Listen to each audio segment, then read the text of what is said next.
Maniniwala ka ba kung sabihin kong posible mong makuha sa loob lamang ng 30 araw ang karamihan sa mga tao'y isang taon na pinaghirapan? Alam ko ang iniisip mo, imposible. Pero hindi. Ginawa ko mismo ito. Noong kumikita lang ako ng $4,000 kada taon, lumulubog sa $6,000 na utang, tila isang malayong pangarap iyon. At sa wala pang 12 buwan, kumikita na ako ng $15,000 kada buwan. Hindi ito dahil sa swerte, hindi ito himala. Isa itong sikretong ipinagbabawal na karamihan ay hindi naglakas loob na tanungin. Naniniwala ako noon na habang mas maraming oras ang aking pinagtatrabahuhan, mas malapit ako sa kalayaan sa pananalapi. Araw at gabi akong nasa istasyon ng bombero, pinapalitan ang aking oras para sa isang tiyak na sahod na halos hindi sapat para sa mga gastusin kada buwan. May mga sandali na pagod na akong umuwi na wala ng lakas kahit para mangarap ng ibang buhay. Marahil ay naranasan mo na rin ito na parang tumatakbo ka sa isang gulong ng daga, pawis, nagsusumikap pero hindi umuusad. Iyon ang pakiramdam na kahit anuman ang iyong ibigay, wala talagang nagbabago. Sa bawat katapusan ng buwan, ang pera ay nawawala bago pa man dumating. At sa huli, ang natitira ay ang pagkadismaya sa pag-iisip, ito na lang ba ang alok ng buhay? Ang pinakamalaking kasinungalingang itinuro sa atin ay ang yaman ay nagmumula sa pagsusumikap. Mula pagkabata, narinig na natin ang mga pariralang tulad ng ang masipag ay laging nagtatagumpay o ang tagumpay ay gantimpala ng disiplina at pawis. Ngunit ang katotohanan ay ibang-iba. Nakakilala ako ng mga taong mas kaunting oras ang nagtatrabaho kaysa sa akin at gayunpaman, sila ay nabubuhay ng sagana. Hindi dahil sa swerte sila o dahil mas matalino sila. Ang pagkakaiba ay nasa paraan ng kanilang pag-isip. Naunawaan nila ang isang bagay na hindi ko pa napagtanto, ang katawan ay may limitasyon, ngunit ang isipan ay wala. Ang pisikal na trabaho ay maaaring magbigay ng pangangailangan sa buhay, ngunit hindi ang tunay na kalayaan. Ang problema ng tradisyonal na modelong ito ay pinipilit ka nitong palitan ang oras para sa pera.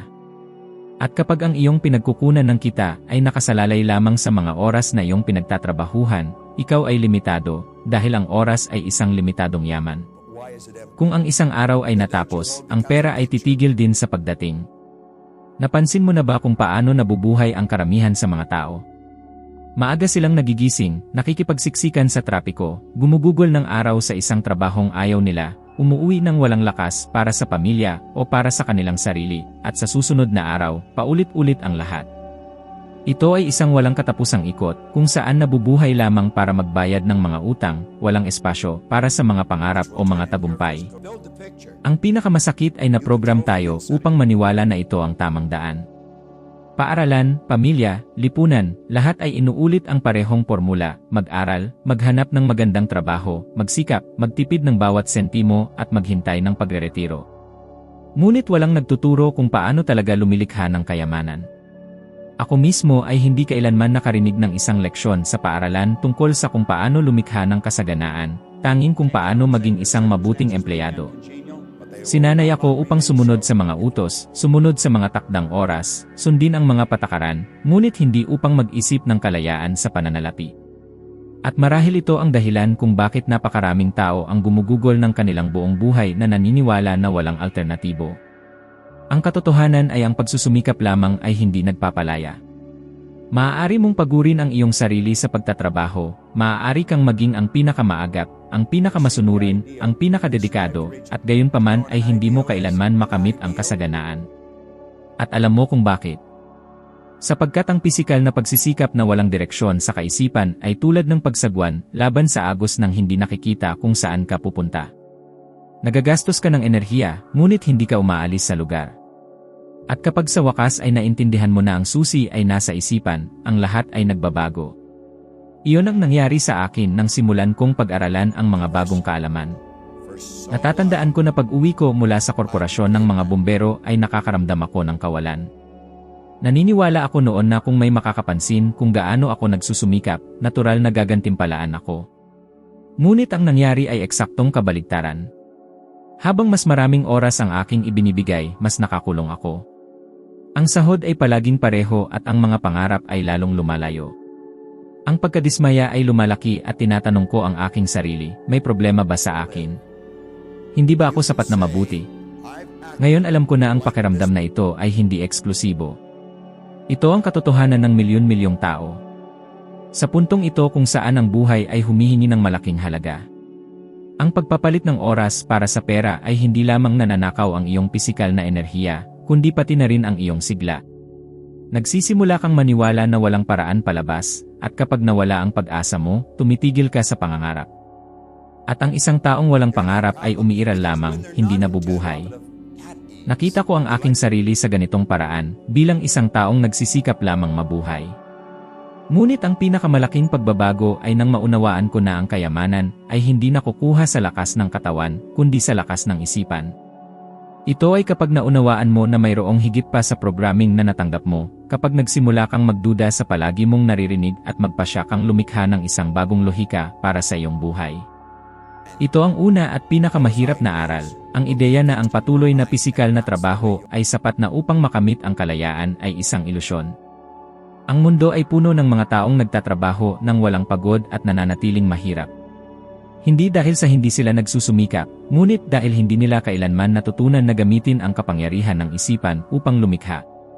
Ang sikreto ay ang pag-iba ng laro, sa halip na palitan ang oras para sa pera, matutong gamitin ang pag-isip upang makabuo ng mga ideya, solusyon, at halaga. Iyon ang nagbubukas ng mga pinto sa isang uri ng kasaganaan na ang pagsusumikap lamang ay hindi kailanman maibibigay. Nang maunawaan ko na ang pera ay hindi ang sanhi ng anuman, kundi ang bunga ng isang bagay na mas malalim. Ang pera ay isang refleksyon lamang, isang direktang bunga ng mental na panginginig na iyong tinataglay araw-araw. Nang ako ay mahirap, nalulunod sa utang, walang anumang pananaw, ang aking isipan ay puno ng kakulangan. Nagigising ako na iniisip ang mga utang na hindi nababayaran, natutulog na nababahala sa mga utang, at sa pagitan, maiisip ko lang ang mga sitwasyon ng kakulangan. At alam mo ba ang nangyari? Inimbitahan ko ang eksaktong pareho. Para bang ang aking buhay ay isang salamin na sumasalamin sa panloob na kaguluhan na aking dinadala. Ngayon ay pinatutunayan ng agham ang aking naranasan sa pagsasanay. Ipinakita ng mga mananaliksik mula sa mga kilalang unibersidad na ang utak ng tao ay hindi nakikilala ang isang totoong karanasan mula sa isang karanasang matindi na naisip. Kapag ikaw ay may damdaming nag-iisip, ang utak ay nagpapaputok ng parehong mga circuit na maaaktibo kung ikaw ay totoong nakakaranas nito. Nangangahulugan ito na sa bawat oras na iyong maisip ang kasaganaan ng malinaw at may damdamin, ang iyong nervous system ay nagsisimulang umangkop sa bagong katotohanan ito. Ang iyong katawan ay tumutugon na parang totoo na ito, at ang mundo sa paligid ay nagsisimulang mag-ayos upang ipakita ang estadong ito. Kapag ikaw ay nabubuhay sa isang panginginig ng kasaganaan, ang mga oportunidad ay tila lumilitaw mula sa wala. Ang mga tamang tao ay lilitaw sa tamang oras. Gumagawa ka ng mas matapang, mas matalinong mga desisyon. Napansin mo na ba kung paano ang isang taong may tiwala sa sarili ay nakakaakit ng mga kanais-nais na sitwasyon samantalang ang ibang tao, na palaging nag-aalinlangan at negatibo, ay tila nasa isang walang katapusang agos ng kamalasan? Ito ay hindi pagkataon, ito ay panginginig. Ang universo ay tumutugon sa dalas na iyong inilalabas. At hindi ang iyong sinasabi ng malakas ang mahalaga, kundi ang iyong tunay na nararamdaman at pinaniniwalaan sa iyong puso. Kailangan ko mismo itong matutunan sa pinakamahirap na paraan. Mayroong isang panahon na kahit na pagkatapos kong madagdagan ang aking kita, ang aking panloob ay hindi pa nagbabago. Nadama ko na ako ay isang impostor, na para bang hindi ko karapat-dapat ang aking nakakamit. At, habang iniisip ko ito, ang mga resulta ay nagsimulang mag-iba. Para bang ang pera ay walang pupuntahan, dahil ang aking panloob na pamantayan ay umiikot pa rin sa kawalan ng kapanatagan. Ito ay nang simulan kong gawin ang aking self-image ng may kamalayan, paulit-ulit na sinasabi araw-araw kung sino ang gusto kong maging at malinaw na iniisip ang buhay na gusto kong mabuhay. Na ang mga bagay ay nagsimulang maging matatag at lumaki sa mga proporsyon na noon ay itinuturing kong hindi maabot. Ang takot ng karamihan sa mga tao ay ang pag-iisip na hindi sila sapat na matalino, na wala silang edukasyon o espesyal na talento upang lumikha ng kayamanan. Ngunit ang katotohanan ay hindi mo kailangan ang katalinuhan. Kailangan mo lamang matutong kontrolin ang iyong panginginig. Ang isipan ay gumagana tulad ng isang transmitter at isang receiver. Kung magpapadala ka ng kakulangan, makakatanggap ka ng kakulangan. Kung magpapadala ka ng kasaganaan, makakatanggap ka ng kasaganaan. Ang panlabas na mundo ay walang iba kundi isang refleksyon ng iyong panloob na mundo. At tingnan kung paano ito pinatutunayan sa pagsasanay. Isipin ang mga mahuhusay na atleta. Bago sila pumasok sa larangan, iniisip nila ang kanilang sarili na nananalo, ginagawa ang bawat perpektong paggalaw, nararamdaman ang tagumpay na parabang totoo na ito. Ang mental na pagsasanay na ito ay hindi pamahiin, ito ay neurological na pagsasanay.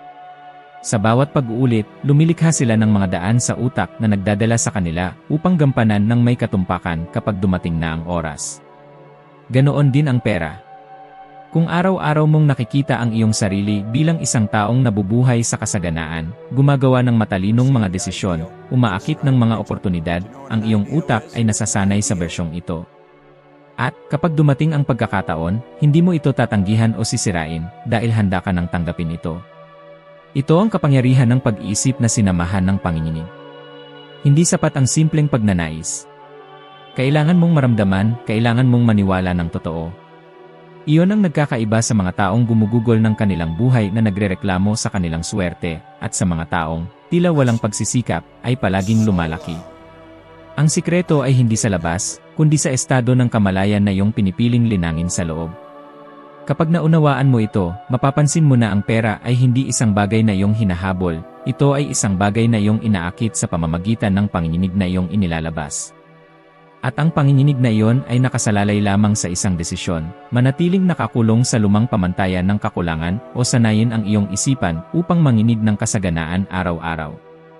Natuklasan ko na mayroong isang batas na namamahala sa halaga ng ating natatanggap at ito ay simple, ngunit walang awa. Ang halaga ng pera na pumapasok sa iyong buhay ay nakasalalay sa tatlong pangunahing mga kadahilanan, ang pangangailangan sa iyong ginagawa, ang kalidad ng iyong ginagawa, at ang kahirapan na mapalitan. Karamihan sa mga tao ay nasa mga lugar na may demand na, dahil halos lahat ay nagtatrabaho sa isang bagay na kailangan ng merkado. Ngunit ang kritikal na punto ay nasa dalawang iba pang mga kadahilanan, at doon mismo kung saan ang karamihan ay natigil. Sa loob ng maraming taon, naniniwala ako na sapat na ang maging maagap, masunurin, at masipag. Ginawa ko ang iniutos sa akin, madalas pa nga ay higit pa sa inaasahan, ngunit hindi ko kailanman hinangad na maging mas mahusay sa isang paraan na talagang magpapaiba sa akin. At dahil dito, madali akong mapalitan. Kung ako ay mawawala, ang iba ay maaaring kumuha ng aking lugar ng walang malaking pagkalugi. Iyon ang dahilan kung bakit napakarami ang nananatili sa mababang sahod, dahil hindi pa nila nauunawaan na hindi ang hilaw na pagsisikap ang nagpapataas ng iyong kita, kundi ang kakayahang maging kakaiba. Nang magpasya akong ilapat ang batas na ito sa aking buhay, ang lahat ay nagsimulang magbago. Natatandaan ko ang isang usapan sa isang designer na nagrereklamo sa kanyang sahod. Sinabi niya, "Ginagawa ko ang aking trabaho ng maayos, na ihahatid ko sa tamang oras, ngunit kaunti lang ang kinikita ko." Tinanong ko siya, "Nag-aaral ka ba ng mga trend araw-araw? Pinagbubuti mo ba ang iyong mga kasanayan sa komunikasyon? Nag-aalok ka ba ng isang bagay na walang ibang inaalok?" Tumahimik siya dahil napagtanto niya na inuulit niya lamang ang isang pattern, hindi umuunlad. Ang malaking aral ay ang pagiging mahusay ay hindi sapat. Ang merkado ay gumagantimpala sa mga nagiging bihira, sa mga naghahatid ng may kahusayan at orihinalidad, sa mga naglalagay ng isang bagay sa kanilang sarili na hindi madaling kopyahin. Naranasan ko ito mismo. Gumugol ako ng maraming oras na nakakulong sa pag-iisip na kung gagana ako ng mas mabilis at may higit na disiplina, mapapahalagahan ako. Ngunit ang talagang nagpalaya sa akin ay ang desisyon na mag-espesyalisa, palawakin ang aking kaalaman, maghatid ng higit pa sa inaasahan nila sa akin. Nang tumigil ako sa pagpapalit ng aking oras at nagsimulang maging kailangan, nagbago ang laro. Tumaas ang aking halaga dahil hindi na ako gaanong madaling mapalitan. Ito ay hindi lamang pilosopiya, ito ay pinatutunayan ng mga pag-aaral. Ipinakita ng mga pag-aaral ng University of Michigan na ang mga profesional na patuloy na namumuhunan sa kanilang sariling pag-unlad ay hindi lamang kumikita ng higit sa average, kundi nakakaramdam din ng higit na kasiyahan at layunin sa trabaho. Sa madaling salita, kapag ikaw ay lumalaki bilang isang tao at bilang isang profesional, ang iyong panlabas na mundo ay lumalaki kasama nito. Totoo rin ito, kapag tumigil ka sa pag-unlad, makikita ka ng merkado bilang pangkaraniwan, at ang pangkaraniwan ay madaling itapon. Hindi ko rin makakalimutan ang isang pangyayari kung saan, pagkatapos ng isang talumpati, isang babae ang lumapit sa akin na may luha sa mga mata. Inilagay niya sa aking mga kamay ang isang maliit na sobre na may kaunting halaga, mga ilang dolyar lang, pero may napakalaking kahulugan. Anya, nilinis mo ang buhay ko ngayon. Noon ko naunawaan na ang halaga ay hindi lamang sinusukat sa pera, kundi sa epekto. Habang mas nadarama mo ang buhay ng mga tao, mas ginagantimpalaan ka ng buhay. Ang pera ay nagiging pisikal na representasyon na lamang ng pagbabagong nagagawa mo. Iyan ang punto na lubos na nagbabago sa ugnayan mo sa kasaganaan. Hindi ito tungkol sa paghingi ng dagdag na sweldo o sa paghihintay na may makakita sa iyong pagsisikap. Ito ay tungkol sa pagiging isang taong napakahalaga, napakaspesyal, na ang mismong sistema ng merkado ay umaayon upang gantimpalaan ka. Ang tanong na kailangan mong itanong sa iyong sarili ay hindi kung magkano ang gusto mong kitain, kung gaano karami ang handa mong lumago. Sapagkat kapag lumago ka, kapag naging bihira at kailangan, hindi maiiwasan ng universo na gantimpalaan ka. Tiyak ang pagbabalik. Matagal akong naniniwala na ang tanging paraan para kumita ng higit ay ang magtrabaho ng doble, tanggapin ang dalawang trabaho, o isakripisyo ang sarili sa walang katapusang mga turno. Ang mentalidad na ito ay nagpapagod sa akin at nakulong sa isang walang katapusang ikot. Hindi ko maisip na maaaring dumating ang pera kahit wala ako, kahit natutulog ako. Parang immoral pang ang isipin na may isang taong magigising na mas mayaman kaysa noong natulog siya. Hanggang sa natuklasan ko ang pagkakaiba sa pagitan ng simpleng pagkakaroon ng trabaho at paglikha ng maraming pinagkukunan ng kita, at ang pagtuklas na iyon ang nagbago ng lahat para sa akin. Karamihan sa mga tao ay nag-isip na ang maraming pinagkukunan ng kita ay nangangahulugan ng mas maraming pag-overwork, pero ang totoo ay ang kabaligtaran. Ito ay tungkol sa pagbuo ng mga sistema, ari-arian, at mga estruktura na patuloy na gumagana kahit wala ka. Maaaring ito ay isang digital na produkto na ibinebenta mo sa internet, isang pamumuhunan na kumikita ng dibidendo, isang inuupahang ari-arian, isang naitalang konsultasyon na patuloy na binibili. Ang punto ay ang pera ay patuloy na dumadaloy habang itinutuon mo ang iyong enerhiya sa mga bagong nilikha, sa halip na maging limitado sa parehong oras ng trabaho. Nang maunawaan ko ito, napagtanto ko na napalilibutan ako ng mga oportunidad na dating binabaliwala ko lang. Ang kaalaman na taglay ko ay maaaring maging materyal upang turuan ang ibang tao. Ang karanasan na nakuha ay maaaring maging isang serbisyo. Ngayon, higit kailanman, ginawang posible ito ng teknolohiya. Ang sinumang tao, saan mang lugar sa mundo, ay maaaring lumikha ng isang online na kurso, magbukas ng isang digital na tindahan, magbigay ng mga serbisyo ng malayuan, o kumonekta sa mga platform na nagbabayad para sa mga resulta at hindi para sa mga oras. Hindi pa kailanman naging posible na bumuo ng kalayaan mula sa sariling talento. Nakita ko ito nangyari sa harap ng aking mga mata.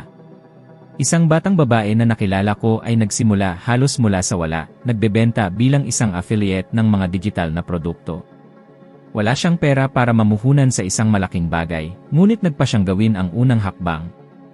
Sa loob ng ilang buwan ay naglunsad siya ng isang maliit na kurso, pagkatapos ay nagsimulang magbigay ng mga konsultasyon. Sa loob lamang ng 2 taon, mayroon na siyang 5 magkakaibang pinagkukunan ng kita. Ngayon ay naglalakbay siya, may oras para sa pamilya, at kahit na nagpapahinga siya, ang pera ay patuloy na pumapasok. Ang dating tila imposible para sa kanya ay naging batayan ng isang buhay na may higit na kalayaan. At ito ay hindi lamang isang bagay ng pera. Ang mga pag-aaral na isinagawa ng University of Cambridge ay nagpapakita na ang mga taong may iba't ibang pinagkukunan ng kita ay nakakaranas ng mas kaunting stress, mas malaking seguridad, at isang mas malalim na pakiramdam ng layunin. Sapagkat kapag umaasa ka lamang sa isang pinagkukunan, nabubuhay ka sa patuloy na takot na mawala ito. Ngunit kapag lumikha ka ng maraming mga channel ng kita, magsisimula kang mabuhay ng may tiwala at kapanatagan. Hindi ka naalipin ng isang sahod, ng isang amo, ng isang oportunidad. Iyan ang isa sa mga pinakanagbagong aral sa aking buhay. Nang mapagtanto ko na hindi ko kailangan ng isang malaking bagay para magsimula, lahat ay bumukas. Kailangan lang gawin ang unang hakbang, kahit maliit pa ito. Ganito rin ang nangyari sa akin. Sinubukan ko, nagkamali, natuto. At patuloy na sinubukan hanggang sa makabuo ako ng mga sistema na gumagana kahit wala ako. Tinawag ko itong estratehiya ay 3. Ang unang antas, yung isa, ay kapag pinapalitan mo ang oras para sa pera, tulad ng ginagawa ng karamihan. Ang pangalawa, dalawa, ay kapag namumuhunan ka ng pera para kumita ng mas maraming pera, ngunit hindi lahat ay bihasa sa larong ito. Ang pangatlo, tatlo, ay kapag lumilikha ka ng mga ari-arian, negosyo, at mga sistema na patuloy na kumikita. Dito ipinapanganak ang tunay na kalayaan. At para makarating doon, kailangan mo ng isang bagay na simple, ngunit makapangyarihan, magsimula. Sa mga susunod na araw, isulat ang lahat ng mga ideya sa kita na maisip mo, kahit na mukhang maliit o katawa-tawa. Pumili ng isa at gawin ang unang hakbang. Hindi mahalaga kung perpekto ito, ang mahalaga ay magsimula.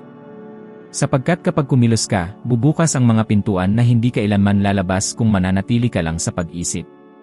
At kapag tumingin ka sa likod, mapagtatanto mo na ang desisyon na mag-iba-iba, upang buksan ang mga bagong daluyan, ang nagbago ng lubusan sa iyong pinansyal at emosyonal na buhay. Ang pinakamahirap na katotohanan na kinailangan kong harapin ay hindi mo kailanman naakit ang mga bagay na ninanais mo lamang, kundi ang mga bagay na talagang ikaw. Iyan ang isa sa mga pinakamalaking natuklasan sa aking buhay at isa rin sa mga pinakamasakit tanggapin. Minsan ko na ring nahuli ang aking sarili na humihiling ng kasaganaan, paulit-ulit na sinasabi na gusto kong kumita ng higit, ngunit sa parehong oras ay may dala akong maliit, limitadong, at walang katiyakang imahe sa aking sarili. Habang naniniwala ako na hindi ako sapat na mabuti, na hindi pa ako handa, o na hindi ako karapat-dapat, ang katotohanan ay sumasalamin ng eksakto nito. Ang universo ay hindi tumutugon sa mga salitang sinasabi mo, tumutugon ito sa panginginig na inilalabas mo. Iyon ang dahilan kung bakit napakaraming nanalo sa loterya ay nagiging bangkarote pagkaraan ng ilang taon. Natatanggap nila ang pera, ngunit hindi nagbabago ang kanilang pagkatao. Ang mentalidad ay nananatiling kakulangan, at ang enerhiyang ito ay agad na sumisira sa bagay na mukhang isang biyaya. Ang nangyari rin sa akin nang magsimulang kumita ako ng higit sa inaakala ko. Sa loob-loob ko ay dala ko pa rin ang pakiramdam na hindi ako karapat-dapat, na ang lahat ay maaaring matapos anumang oras. Noong panahong iyon ay inanyayahan akong magsalita sa isang malaking kumpanya. Ang mga ehekutibo na naroon ay kumikita ng milyon-milyong dolyar kada taon. Seryoso kong naisip na tumanggi, dahil hindi ko naramdaman na handa akong turuan ang mga taong, sa papel, ay mas matagumpay kaysa sa akin. Gumugol ako ng mga araw sa pag-aalinlangan, ngunit may isang bagay sa loob ko ang nagsabi na pumunta pa rin, nang walang maskara, nang walang pagsisikap na maging isang taong hindi ako. Umakyat ako sa entablado na kinakabahan, walang katiyakan, nararamdaman kong pinagpapawisan ang aking mga kamay, ngunit sinabi ko ang katotohanang dala ko. Sa huli, isa sa mga leader ng kumpanya ang tumayo at nagsabi, inilarawan mo ng eksakto ang nararamdaman ko sa loob ng maraming taon, ngunit hindi ko kailanman ito naisabi. Noong sandaling iyon ay napagtanto ko na hindi ito tungkol sa kung magkano ang pera niya o kung magkano ang pera ko. Ito ay tungkol sa dalas kung saan ako naroroon. Kapag nagsasalita ka mula sa katotohanan, nakikipag-ugnayan ka sa isang bagay na mas makapangyarihan kaysa sa mga numero. Ang pangyayaring ito ay nagpakita sa akin na ang pagkatao na dala natin sa loob ay palaging nagdidikta kung ano ang natatanggap natin sa labas. Hindi sapat ang hangarin ng kayamanan, kailangan mong maging isang taong nabubuhay sa kayamanan. Nangangahulugan ito ng pagbuo ng isang malusog na pananaw sa sarili, paniniwala na karapat-dapat ka, pakiramdam na komportable sa kapaligiran ng kasaganaan. Marami ang nagsasabing gusto nilang umunlad, ngunit sa loob-loob ay inuulit nila ang mga pariralang tulad ng hindi ito para sa akin, wala pa akong swerte, ang pera ay hindi nananatili sa akin. Ang bawat isa sa mga pariralang ito ay isang utos na humuhubog sa katotohanan. Ang agham ng psikolohiya at neuroscience ngayon ay nagpapatunay sa naranasan ko. Ipinakikita ng mga pag-aaral na ang ating mga paniniwala ay bumubuo ng mga pattern ng pag-ugali na paulit-ulit, kahit na mayroon tayong mga bagong oportunidad sa harap natin. Ilang tao na ang nakita mong tumanggi sa mga kamangha-manghang oportunidad dahil sa takot? Ilang beses mo na bang sinabotahe ang isang bagay dahil sa pakiramdam na hindi ka handa? Hindi ito nagyayari dahil kulang sa kakayahan, kundi dahil ang panloob na pagkatao ay hindi nakahanay. Kailangan kong matutong linangin ang isang bagong bersyon ng aking sarili. Sinimulan kong tingnan ang aking sarili araw-araw bilang isang taong may kakayahan, karapat-dapat, at may tiwala sa sarili. Inilarawan ko ng detalyado ang buhay na gusto ko, hindi bilang isang malayong hangarin, kundi bilang isang bagay na totoo na. At habang mas inuulit ko ito, mas tinatanggap ng aking katawan at isipan ang bagong pagkataong ito. Noon ko napagtanto na ang tunay na pagbabago ay hindi nagsisimula sa bank account, kundi sa isipan. Ang account ay nagbabago lamang pagkatapos mong baguhin ang paraan ng iyong pananaw sa iyong sarili. At narito ang malaking pagbabago, ang paniniwala mo sa iyong sarili ay tumutukoy sa kung paano ka kumikilos, at kung paano ka kumikilos ay tumutukoy sa mga resulta na nakukuha mo. Kung naniniwala kang hindi ka karapat-dapat, tatanggi ka sa mga oportunidad. Kung naniniwala kang hindi ka may kakayahan, mag-aatubili ka sa mga mahahalagang sandali. Ngunit kapag totoong naniniwala kang karapat-dapat ka, at may kakayahan ka, magsisimula kang gumawa ng mga bagay na dating tila imposible. Iyon mismo ang nagbago sa aking landas. Tumigil ako sa pagiging isang takot na kabataan na nangangarap lamang ng katatagan, at naging isang taong umaakit ng kasaganaan dahil dala ko na ito sa loob ko. Iyan ang diwa ng batas na namamahala sa panloob na laro ng pagkatao. Hindi mo kailangang maghintay na magbago ang mga pangyayari para baguhin ang paraan ng iyong pananaw sa iyong sarili.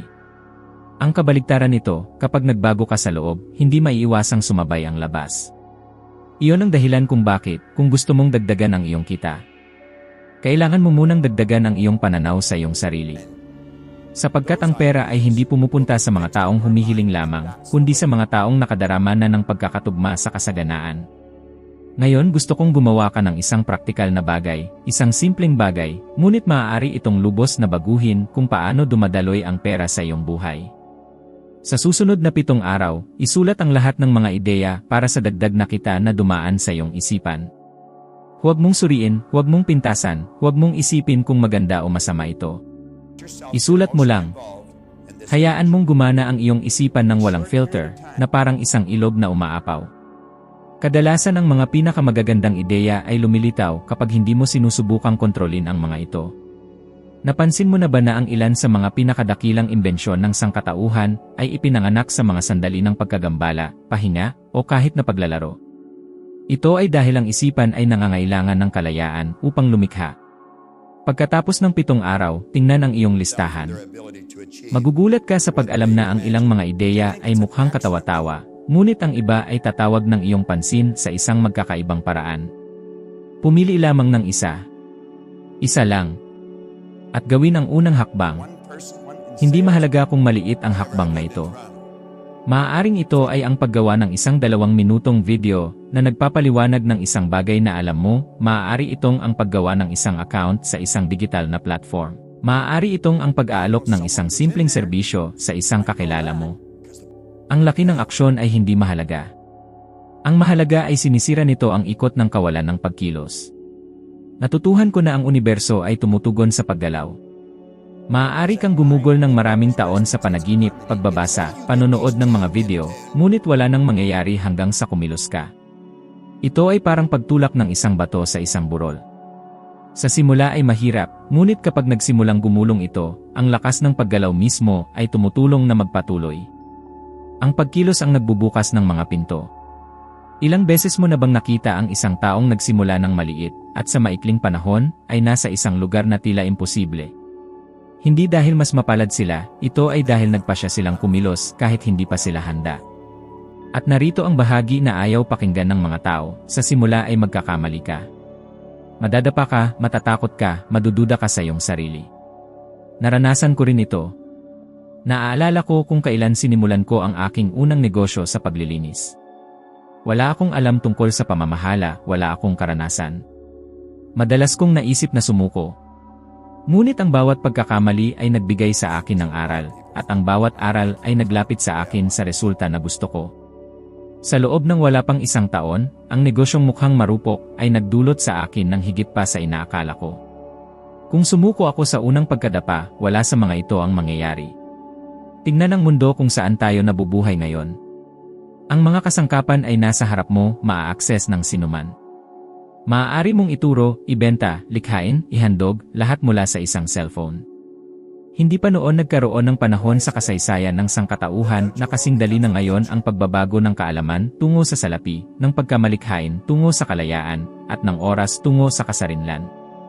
Ngunit ang nakararami ay nananatili pa ring nakakulong sa iisang pinagkukunan ng kita, umaasa sa iisang sahod lamang. Para itong pamumuhay na may isang paalamang na inaasahan, anumang pagdulas ay maaaring magpabagsak ng buong istruktura. Ang lumilikha ng maraming pinagkukunan ng kita ay nagtatayo ng matibay na pundasyon, tulad ng isang tripod na nananatiling matatag kahit na ang isa sa mga paa nito ay gumalaw. Mayroong pag-aaral mula sa Universidad ng Cambridge na nagpapakita na ang mga taong may iba't ibang pinagkukunan ng kita ay hindi lamang kumikita ng higit pa, ngunit nabubuhay din ng may mas kaunting stress at mas may layunin. May katuturan ito, hindi ba? Kapag hindi ka umaasa sa iisang paraan lamang, nababawasan ang takot. Mas magaan ang iyong paggising, alam mong mayroong maraming paraan para dumating ang pera sa iyo. At kapag nabawasan ang takot, dumarami ang pagkamalikhain. Sa ganitong kalagayan, makakakita ka ng mga oportunidad na hindi mo napansin noon. Kaya, simula ngayon, pagmasdan ang iyong paligid. Ilang beses mo na bang nasabi sa iyong sarili, hindi ito para sa akin? Ilang beses mo na bang nakita ang isang taong umunlad at naisip, wala akong ganoong swerte? Ang totoo, ang swerte ay hindi higit sa paghahanda na nakakasalubong ang oportunidad. At ang paghahanda ay nagsisimula sa simpleng pagsulat ng iyong mga ideya, sa pagtatala ng iyong mga iniisip, sa pagbibigay pansin sa kung ano ang sinusubukan ipakita sa iyo ng iyong subkonsyente araw-araw. Gawin ang ehersisyo na ito sa loob ng 7 araw. 7 lamang. At sa huli, mangako kang kikilos. Huwag mong hintayin ang pagtitiwala para magsimula, dahil ang pagtitiwala ay dumarating lamang pagkatapos ng pagkilos. Ang pagkilos ang lumilikha ng kaliwanagan, ang pagkilos ang nagdudulot ng tamang mga koneksyon, ang pagkilos ang nagbabago ng di nakikita tungo sa nasasalat. At kapag hindi mo inaasahan, magbabalik tanaw ka at mapagtatanto na lahat ay nagsimula sa isang simpleng desisyon, ang hindi na muling pag-asa sa isang paraan lamang. Sapagkat, posible talagang kumita sa loob ng 1 buwan ang katumbas ng 1 taon mong pagtatrabaho. At hindi ito nagsisimula kapag dumating na ang pera. Nagsisimula ito kapag nagpasya kang hindi ka na mabubuhay ng limitado, kapag pinili mong lumikha, kumilos, at magbukas ng espasyo para gumana ang universo para sa iyo. Ang iyong hinahanap ay narito na, naghihintay lamang sa iyong unang hakbang. Ang tunay na nagbabago sa iyong buhay ay hindi ang pera mismo, kundi ang desisyon na baguhin ang paraan ng iyong pag-isip at pagkilos tungkol dito. Ito ang sentro ng lahat ng ibinahagi namin dito. Ang tunay na kayamanan ay nagsisimula sa loob mo, at kapag lumawak ang iyong isipan, ang iyong panlabas na mundo ay hindi maiiwasang sumunod. Ngayon, kung nais mong magpatuloy sa paglalakbay na ito, ang susunod na video na lumalabas dyan sa screen ay dadalhin ka pa sa mas malalim, na parang isa pang baitang sa hagdan ng iyong pag-unlad, upang maging mas mahusay ka ng 1% kaysa sa ngayon. Nagpapasalamat ako sa pagsama mo sa akin hanggang dito at inaasahan na kita sa susunod na video.